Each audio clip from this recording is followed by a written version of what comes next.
Thanks, Jeff. We're joined now by Stan Lewter, and this guy does it all. He's an analyst. He's a host at ESPNU, ESPN3, CIAA TV. Stan, you're everywhere, and this is an exciting time of the year for you, isn't it? And here I am with you today. How about that, huh? That is great. Tell our audience a little bit about the CIAA and the style of basketball that we'll see when the tournament comes to Baltimore later in the month.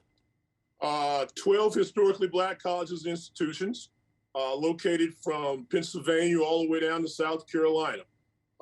Great academic history, great social history, great basketball and athletic lineage. You will see an exciting brand of basketball, hopefully.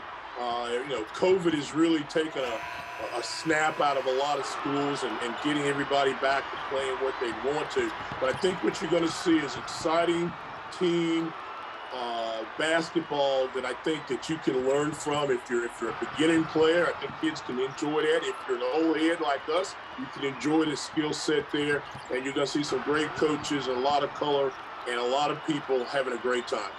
You know, Baltimore is certainly a basketball hotbed. What does it mean for the players that they're going to be able to showcase their talents for their schools, but in Baltimore? Well, the tournament has traveled over throughout the history. It started in Washington, D.C., down at Turner's Arena. It's been in Richmond. It's been in Charlotte for a long time. It was in Raleigh, North Carolina, Winston-Salem, Norfolk, Virginia. So it's moved around, and coming to Baltimore is a great thing. And Baltimore's got a great, and PG County and whatnot, have got a great basketball history. So I think the kids are excited about that.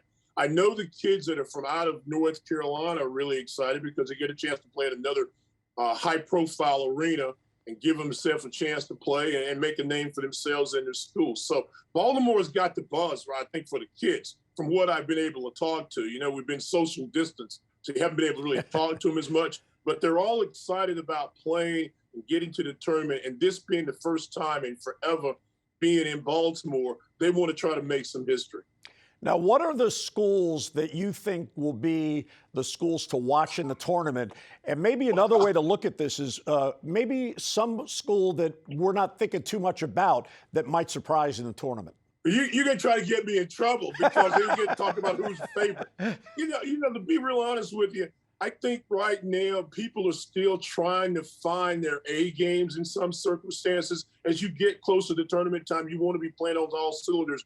But this has been such a choppy, actually, 2 years, because remember, CIAA didn't play last year. So everybody getting themselves together. Keep your eye, obviously, on the new host, Bowie State.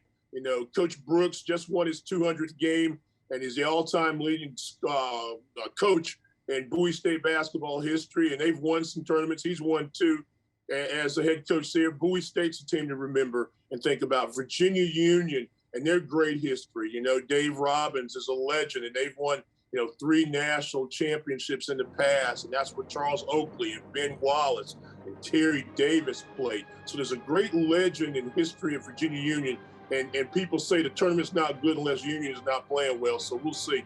They've got a great chance to do well.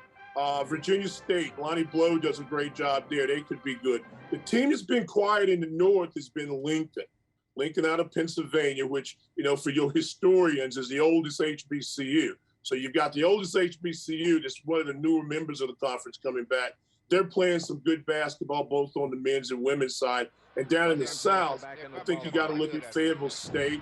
I think you've got to look at Winston-Salem State, who's a defending champion from 2 years ago.